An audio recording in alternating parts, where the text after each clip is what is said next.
Luke Ned Carney, one final time in the Piedmont Healthcare Network studios. Georgia beats Georgia Tech 76-62 on the floor of Stegman Coliseum in Athens. The Dogs are now 6-2 on the season. Georgia Tech drops to 5-3. Time now for our Toyota look ahead.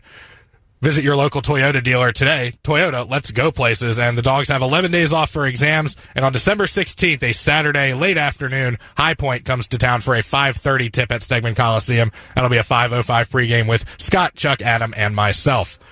Before that, though, you can hear the first basketball edition of Bulldogs Live with head coach Mike White. That'll be Monday night, the 11th, 8:06 to 10, right here across many of these same stations right here on the network. That's all we've got for you tonight from the Piedmont Healthcare Network studios. One more time from Stegman Coliseum. Our final score, Georgia 76, Georgia Tech 62. We'll talk to you next time. Thanks for listening to this production of the Georgia Bulldogs Sports Network.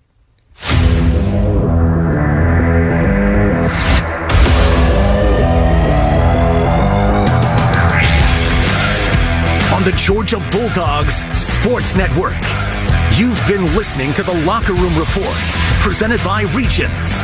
Today's coverage has been brought to you by Regions.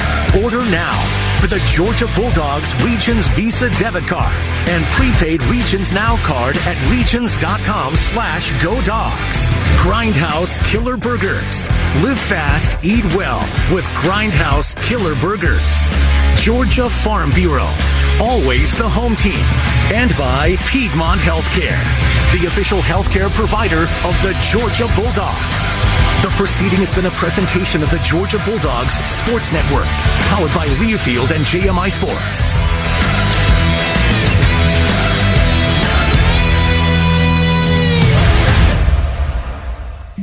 News, weather, traffic, 95.5 WSB, Atlanta's news and talk. At 10:04, I'm Jennifer Griffiths. Our top story, some numbers are coming in on several runoffs in Metro Atlanta. Metro Atlanta voters are deciding on numerous races. In the race for the mayor of Brookhaven, with 50% of the numbers coming in, John Park is leading Lauren Kiefer 58 to 42%. In the race for a seat on the Atlanta School Board, Alfred Shivy Brooks is leading with 69% of the votes to Tamara Jones is 32% of the votes. Right now, 51 degrees in Atlanta. What can we expect for the rest of the week? Atlanta's most accurate and dependable forecast is coming up. New information in the death of an Atlanta church deacon, Johnny Holloman. The family now files a negligence lawsuit against the tow truck operator dispatched to the scene. The lawsuit alleges tow truck driver Eric Robinson is seen straddling and sitting on Johnny Holloman's head and neck, helping an Atlanta officer cuff him. Reverend Shannon Jones, president of Concerned Black Clergy, says Robinson is a former policeman. He is not law enforcement anymore. He is a tow truck driver, but he comes and he puts his knee on the neck of this deacon.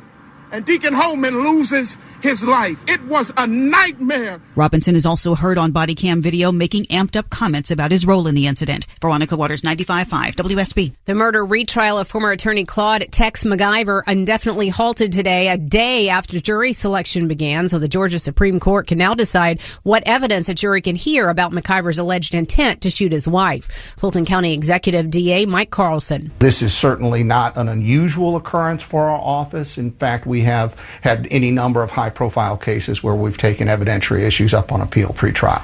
A local used car dealer is at its wit's end after thieves broke into his Cobb County business not once, but 3 times in 1 week. Over 3 nights, the brazen thieves broke into CarZoom on South Cobb Drive Southeast, ransacking the office and stealing credit cards, checks, cash, and 100 keys. Then it was out to the